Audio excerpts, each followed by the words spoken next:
అందరికీ నమస్కారం. 2026 సంవత్సరంలో వచ్చే తొలి ఏకాదశి ఎప్పుడు? ఆ రోజు విశేషం ఏంటి? ఎందుకు ఈ ఏకాదశిని అన్ని ఏకాదశుల్లో అత్యంత పవిత్రమైనదిగా భావిస్తారు? ఏకాదశి ఏ రోజు ఏ ముహూర్తాన చేసుకోవాలి? తొలి ఏకాదశి కథ, పూజా విధానం, ఉపవాస నియమాలు, దాన ధర్మాలు పొందే ఫలితాలు అన్నిటినీ ఈరోజు ఈ వీడియోలో మనం తెలుసుకుందాం. ముందుగా అసలు తొలి ఏకాదశి అంటే ఏంటి అన్న విషయాన్ని తెలుసుకుందాం. ఆషాఢ శుద్ధ ఏకాదశిని తొలి ఏకాదశిగా పిలుస్తారు. దీనికి దేవశయని ఏకాదశి అని పేరు కూడా ఉంది. పురాణాల ప్రకారం ఈ రోజున శ్రీ మహావిష్ణువు క్షీరసాగరంలో అనంత శేషునిపై యోగ నిద్రలోకి వెళ్తాడు. 4 నెలల పాటు నిద్రించి కార్తీక శుద్ధ ఏకాదశి రోజున మేల్కొంటాడు. ఈ 4 నెలల కాలాన్నే చాతుర్మాస్యం అంటారు. తొలేకాదశి పురాణ కథని తెలుసుకుందాం.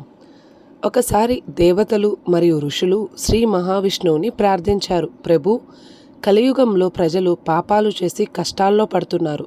వారికి సులభంగా పుణ్యం పొందే మార్గం చూపండి అని వేడుకున్నారు. అప్పుడు మహావిష్ణువు ఇలా అన్నాడు: ఆషాఢ శుద్ధ ఏకాదశి రోజున భక్తితో ఉపవాసం ఉండి నన్ను ఆరాధించిన వారికి విశేషమైన పుణ్యం లభిస్తుంది. వారి పాపాలు నశిస్తాయి, ఐశ్వర్యం, ఆరోగ్యం, శాంతి లభిస్తాయి. అప్పటి నుంచి ఈ ఏకాదశికి ప్రత్యేక ప్రాముఖ్యత ఏర్పడింది. ఇప్పుడు మనం తొలేకాదశి అనేది జూలై 2026 నాడున ఏ రోజున వచ్చింది?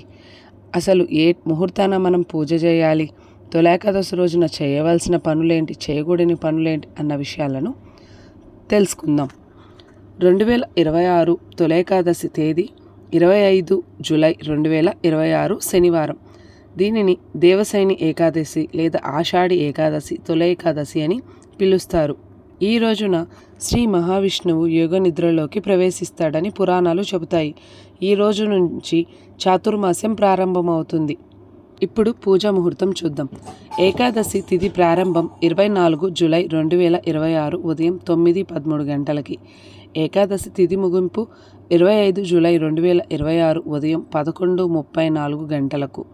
ఉపవాస పారణం అంటే వ్రత విరమణ 26 జూలై 2026 ఉదయం 5:58 నుండి 8:36 గంటల మధ్య చేయొచ్చు. తొలి ఏకాదశి రోజున చేయాల్సినవి: బ్రహ్మ ముహూర్తంలో లేవాలి, స్నానం చేసి శుభ్రమైన వస్త్రములు ధరించాలి, ఇంట్లో పూజా మందిరాన్ని అలంకరించాలి, విష్ణుమూర్తి లేదా లక్ష్మీనారాయణ స్వామిని పూజించాలి, తులసి దళాలు సమర్పించాలి, విష్ణు సహస్రనామం పారాయణం చేయాలి. అంటే ఓం నమో నారాయణాయ మంత్రాన్ని జపించాలి. రాత్రి జాగరణ చేయగలిగితే మరింత మంచిది. ఉపవాస నియమాలు: పూర్తి ఉపవాసం చేయగలిగిన వారు నీరు మాత్రమే తీసుకోవచ్చు. అలా కనుక కాకపోతే పండ్లు, పాలు, కొబ్బరి నీరు తీసుకోవచ్చు. ధాన్యాలు, బియ్యం, గోధుమలు, మాంసాహారం, మద్యపానం పూర్తిగా నివారించాలి. ఈరోజు తులసికి కూడా ప్రాముఖ్యత ఉంది.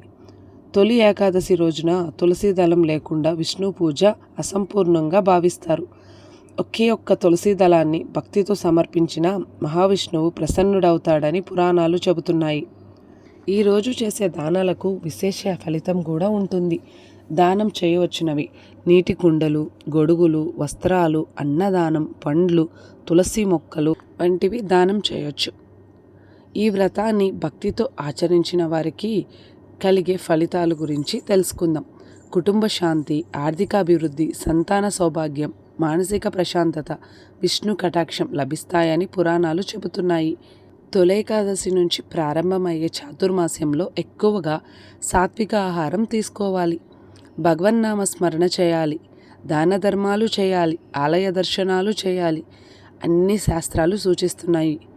అందుకే 2026 జూలై 25 వచ్చే తొలేకాదశి అత్యంత పవిత్రమైన రోజు. ఈ రోజున ఉపవాసం ఉండి శ్రీ మహావిష్ణువును ఆరాధిస్తే విశేష పుణ్య ఫలితాలు లభిస్తాయని నమ్మకం. మీరు కూడా ఈ తొలేకాదశిని భక్తి శ్రద్ధలతో ఆచరించి శ్రీహరి కృప పొందాలని మనస్ఫూర్తిగా కోరుకుంటున్నాం. ఓం నమో నారాయణాయ.